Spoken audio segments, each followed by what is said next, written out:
yo tengo esa visión negativa, por un lado, de la legislación. Ha habido un caso clamoroso que es la denuncia del gobierno de Marruecos contra José Luis Gutiérrez, que ha llegado hasta el Tribunal Supremo en España y en el que todavía, en protección del honor de un monarca, etcétera, se han seguido aplicando algunos preceptos de la ley de prensa del franquismo, ¿no?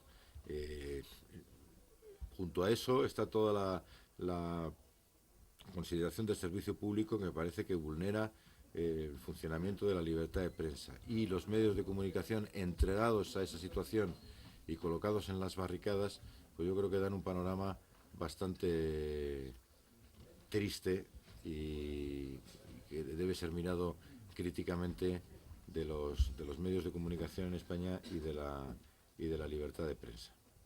Les agradezco mucho que hayan escuchado tan atentamente este rollo y espero que luego, pues, si charlamos y intercambiamos opiniones, yo pueda completar alguna cosa y desde luego aprender de lo que ustedes me digan.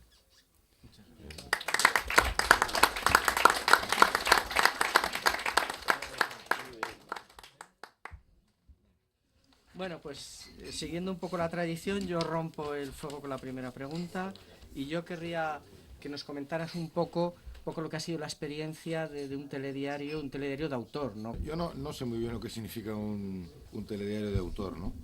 Creo que el éxito que tuve con Diario de la Noche es que copié bien, porque el Diario de la Noche es prácticamente igual y peor, no, que un informativo nocturno de la BBC que se llama Newsnight.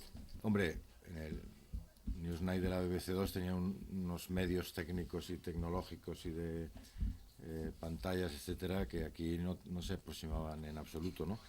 Pero la idea de decir, bueno, es un programa nocturno de las 12 de la noche que tiene que tener una cierta tranquilidad y que se trata de que al menos en alguna cosa aprendamos algo, que haya un comentarista, un analista que explique un asunto o que dé una opinión sobre el asunto, a mí me gustó. Hombre, yo no voy a decir que he sido pionero en eso, porque yo creo que ha habido incluso en televisión española. Felipe Mellizo pues hacía una cosa incluso mucho más personal que lo podía hacer yo, ¿no? Porque Felipe Mellizo recitaba un verso al final, metía una referencia cultural, hablaba de una cosa, etcétera. Yo un día al inicio del programa imité una cosa que recordaba de Felipe Mellizo, la recordaba perfectamente y me gané unas broncas tremendas, que dije, ya me perdonarán ustedes, pero he tenido hoy tal mal día que creo que a estas horas de la noche ya no sé distinguir entre las buenas noticias y las malas. Bueno, una bronca tremenda. ¿Qué le importa a la gente si tú has tenido buen día o mal día? ¿Y qué tienes que hacer Y decía, coño, una vez que le copia me hizo, me dan estas broncas tremendas, ¿no? Pero en la televisión y en los informativos existe lo que en las televisiones llaman la liturgia del informativo. Entonces parece que todo el mundo se tiene que acomodar a la liturgia del informativo. La liturgia del informativo significa que tú lees en el QE o la pantalla los textos, el propter o QE le llaman aquí en Telemadrid, que tiene así como frases hechas, que total es lo que se llama un corte en radio, es decir, una declaración de alguien, ¿no? Un total de más de 20 segundos una conferencia, una pieza de más de 1 minuto 10 es un documental, y entonces todo tiene que ser muy seguido, muy leído, con una cara de neutralidad ante las cosas, y que todo se tiene que ajustar a ese tipo de asuntos. Que además hay que meter el mayor número de cosas posibles en la hora o en la media hora según los programas que utilice. Y eso es lo que yo me cargué, porque pues yo solía poner el ejemplo, además siempre dice, bueno, a ver, ¿quién en esta casa, que había 1000 personas ahí en Telemadrid, es capaz de explicarme la negociación de las perspectivas financieras de la Unión Europea 2007-2013 en 1 minuto 10? Y que entendamos algo, ¿eh?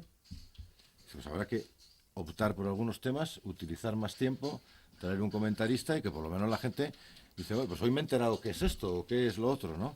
Bueno, y eso al final pues, lo hacíamos porque lo hacíamos y ya está. Pero era como un escándalo. Yo decidí, pero lo decidí porque me sentía más cómodo, no por otra cosa. Por no leer, ¿eh? Y contar las noticias. Bueno, la gente al principio decía, se equivoca, se trabuca, repite, ya lo ha dicho y tal, ¿no? Parecía como Carmen Sevilla, ¿no? Pero Pero al final yo creo que es una cosa que también la gente agradece, porque yo me imaginaba como espectador, no sé, un tipo, o sea, la perfección del presentador de informativos es Matías Prats. Es la perfección absoluta, ¿eh? Pero dices, es todo tan frío, tan neutro, pone la misma cara si habla de un accidente de tráfico como que ha ganado el Real Madrid el informativo, todo dura el mismo tiempo, todo es así, ¿no? Le dije, "Bueno, yo quiero hacer otra cosa. La fama de moderado que yo tengo no es porque yo sea moderado, sino es lo que te comparan con los que tienes alrededor, ¿no? Y porque yo cuando estaba en la COPE me hice con Federico Jiménez Santos una fama de moderado tremendo, pero no era que yo fuera el moderado, sino que él no era nada moderado, ¿no? Yo lo que sí pensamos, las personas que nos inventamos el día, bueno, que nos inventamos no, porque lo copiamos de la BBC, pero lo que hacíamos era un programa a las 12 de la noche, con la gente que está cansada, llega a casa y además le das un programa que era droga dura, que se hablaba más de política que de otra cosa, ¿no?